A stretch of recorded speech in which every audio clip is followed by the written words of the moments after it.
What's up, guys? Welcome to Gwhisky. My name's Jeff. This is a channel where I offer my thoughts and opinions on a specific whiskey, and if you stick around to the end, I'll be giving it a score as well. If that sounds interesting, hit subscribe down below. And with that out of the way, let's jump into the review. Today, I'm looking at the AnCnoc 12. Stick around.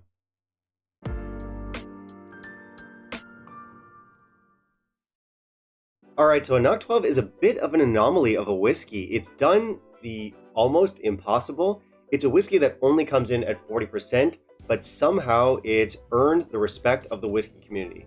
Obviously, not everyone likes this stuff, but speaking broadly, I would say that it's pretty well regarded within the whiskey world.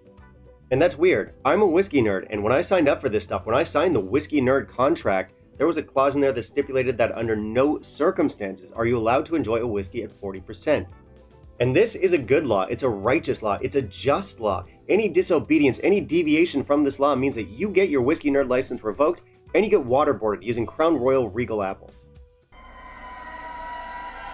Now, I'll admit I've broken this law myself. Even in a couple of reviews on this channel, I've admitted to liking 40% whiskeys.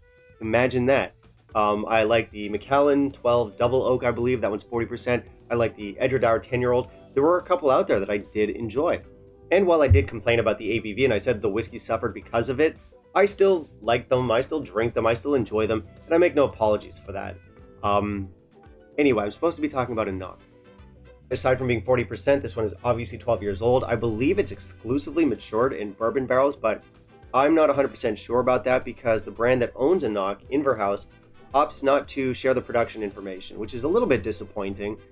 They're not as bad as brands like Diageo with, consistent low ABVs and almost no production information, but they could share a little bit more with their consumers. Luckily, a good chunk of their whiskeys do come out with a craft presentation. Unfortunately, this is not one of them. But yeah, for now, I'm just going to assume this is 100% bourbon matured until I hear otherwise. I seriously doubt there's any sherry in here. What else? This is distilled at the Knockdu distillery. And in terms of my relationship with this whiskey, I'll admit I haven't traditionally been a very big fan of it. I've never outright disliked it. I've never had a big problem with it, aside from the ABV, but it's never been a favorite. That being said, I've come back to it quite often over the years because I have a very good friend who keeps buying bottles of this stuff. And sometimes I do catch a glimmer of what he sees in it. Sometimes I do feel like, wow, there's something special going on here. So I am approaching this bottle with a very open mind, as I always do. So let's see how this bottle treats me. Let's jump into our review, see what the whiskey is all about. And in the meantime, if you could kindly leave a like down below, that'd be greatly appreciated. So we've already discussed the ABV on this one. It comes in at 40%. It is also a chill filtered whiskey, and we have E150A or caramel colorant. So we do have a bit of a fake tan color here. It's not terrible. I've seen worse, but it's still completely unnecessary. I don't know why they do it. As for the label itself, I think it's beautiful. I love the look to AnCnoc bottles. I love the 18-year-old with these purple accents here. The 12 is also beautiful with its gold accents. I love how modern and minimalist and sleek it is. Totally up my alley, so this is an easy 5 out of 5 for presentation. Of course, nothing about color or chill filtration. We've got some tasting notes on the back. Nice little touch on the front. They tell us how to pronounce the name. That's useful. A lot more whiskey bottles should tell us these kinds of things. And nothing else to say, really. It's a beautiful bottle. Absolutely love it. I definitely did not add water to this. Let's try the nose. It's a little bit tart and a little bit grassy. It's very bright. It's very clean. Citrus. There's some malty notes, some grainy notes in here. There's some cereal, apple pie. Yeah, florals and honeysuckle, that kind of thing. Even some spices in here, some exotic spices. There's stuff like, mustard, like cumin or something. This is a really interesting nose. Now the palate.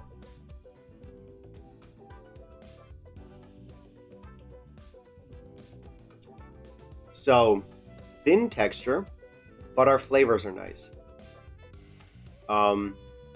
Honeysuckle, pineapple, cereals and grains, apricots. We have toasted grains, like toasted cereal, that kind of thing in here. There's some floral notes in here, herbal notes, cumin again, And we have some fermented yellow fruits. And now our finish.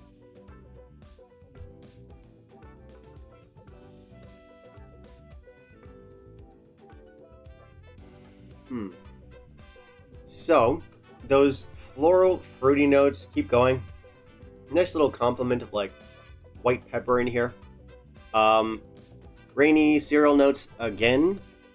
Cumin notes again. Some faint mustard. We have some fennel notes in here, maybe a little bit of like anise, like these kind of exotic Indian style spices, which is really interesting. After that, we do have this kind of lingering metallic note that I could do without, but overall, a lot of interesting flavors in this finish. Man, what a great character to this whiskey. This would be one of the best entry-level whiskeys in the world on the market if it actually came in at 46%, if it was naturally presented. I'm not kidding, I'm not exaggerating, it's a great whiskey. The quality is stifled by the ABV, but I do have fun like imagining what this could be at 46%. Unfortunately, in most of the world, we're stuck with a 40% version. Lucky for you guys, if you're in the States, I do believe this one comes in at 43. And here's the thing, guys. Anytime I review a whiskey at 40%, I tend to spend a good chunk of the review just kind of complaining about that, talking about the lower ABV. It does bring the texture down. It does bring the flavors down. It would be better at 46%. We all know this. That definitely applies to our AnCnoc 12 here. It is by far the biggest complaint that I have about this whiskey. But I don't want to sound like a broken record and just go off on a rant on you guys. So I'm registering the complaint now. We're all aware of it. Moving on. Characterful. That's what this whiskey is. And you know, it's not a flashy whiskey. It's not going to blow you away with these super intense flavors. And it's not a novelty whiskey with like these oddball, weirdo, look at me type flavors either. It's very much a traditional, bourbon matured Highland profile, but it's elevated. We have these cereal notes, these grainy notes, these fermented notes, and of course those fruity floral notes in here. They bring it up a notch. We also have some nice spices. Some of them are kind of like expected spices. We've got our white pepper in here. We've got our cinnamon in here. But then we have other stuff like cumin or fennel, which just makes things a little bit more interesting.